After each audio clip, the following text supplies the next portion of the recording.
Hello, ni siku nyingine tena tumekutana kwenye simulizi. Na leo nimekuja na simulizi nzuri sana, naamini utaipenda. Msimuliaji wako ni mimi Amson na mtayarishaji ni African Story. Pia usisahau kucomment, kulike kwenye video hii, pia subscribe channel yetu. Tuanze.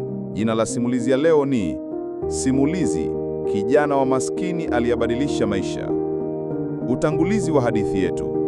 Hii ni hadithi ya kweli ya kijana mmoja aliyezaliwa maskini, akateseka, lakini mwishowe akabadilisha maisha yake na ya kijiji chake kizima. Jina lake ni Juma Mwalimu, na hii ni hadithi yake ya kushangaza. Sehemu ya kwanza, maisha magumu ya utotoni. Juma alizaliwa katika kijiji kidogo cha Mbuyuni mkoani Dodoma. Baba yake alikuwa mkulima mdogo, mama yake alifanya kazi za nyumbani kwa watu. Nyumba yao ilikuwa ya udongo, paa la makuti, na wakati wa mvua maji yaliingia ndani. Kila asubuhi Juma alilazimika kuamka mapema saa 12 za usiku kwenda kuchota maji kwa mto ulio umbali wa kilomita 3. Kabla ya kwenda shule, alilazimika kulisha ng'ombe wawili wa jirani kupata shilingi 1000 kwa wiki. Shule ya msingi ilikuwa umbali wa kilomita 7. Juma alikimbia kufika shule kila siku, mara nyingi bila chakula cha asubuhi. Mavazi yake yalikuwa yamechanika, viatu hakuwa navyo. Wanafunzi wengine walimdhihaki kwa sababu ya umaskini wake. Lakini Juma alikuwa na kitu kimoja, akili nzuri na shauku ya kusoma. Hata akiwa hajala, alibaki darasani akisikiliza kwa makini. Sehemu ya pili, changamoto za shule ya sekondari. Baada ya kupita mtihani wa darasa la 7 kwa alama nzuri, Juma alipata nafasi shule ya sekondari ya Mvumi.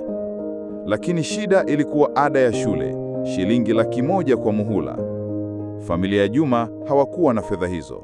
Baba yake aliuza ng'ombe mmoja, mama yake akaanza kuuza vitunguu sokoni, lakini bado haikutosha.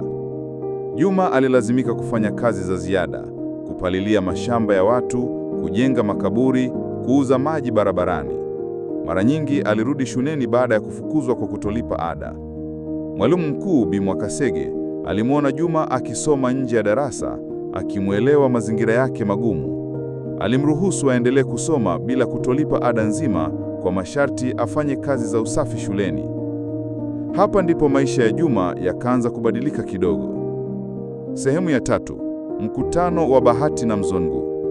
Mwaka wa 4 wa sekondari, kundi la wazungu walifika shuleni kutoa semina kuhusu elimu. Mmoja wao, Bwana Johnson kutoka Marekani, alikuwa mkuu wa shirika la kusaidia watoto walio na uwezo lakini maskini. Wakati wa semina, Juma aliuliza swali zuri kuhusu teknolojia na maendeleo.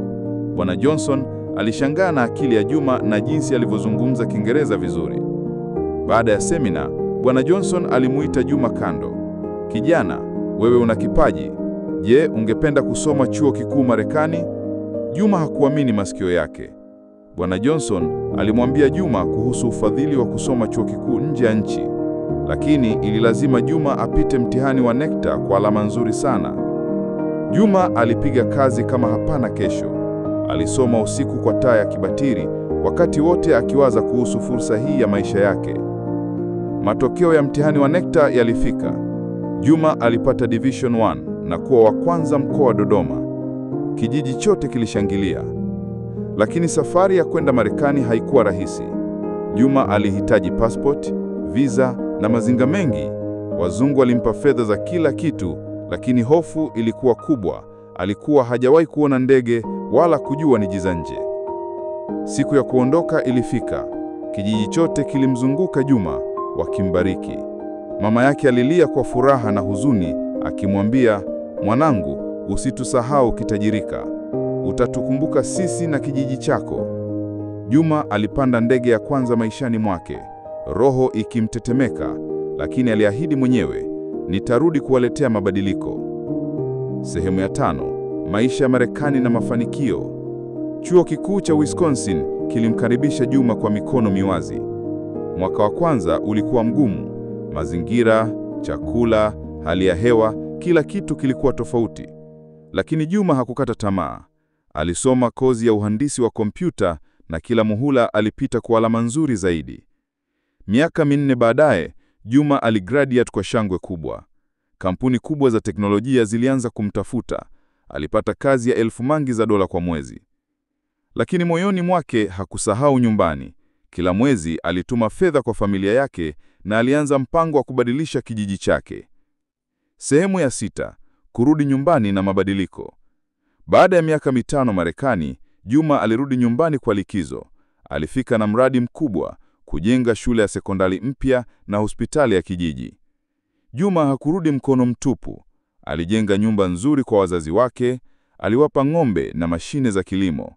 Lakini jambo moja lilikuwa moyoni mwake. Tangu utotoni, Juma alimpenda Fatuma, binti wa mwalimu wa shule ya msingi.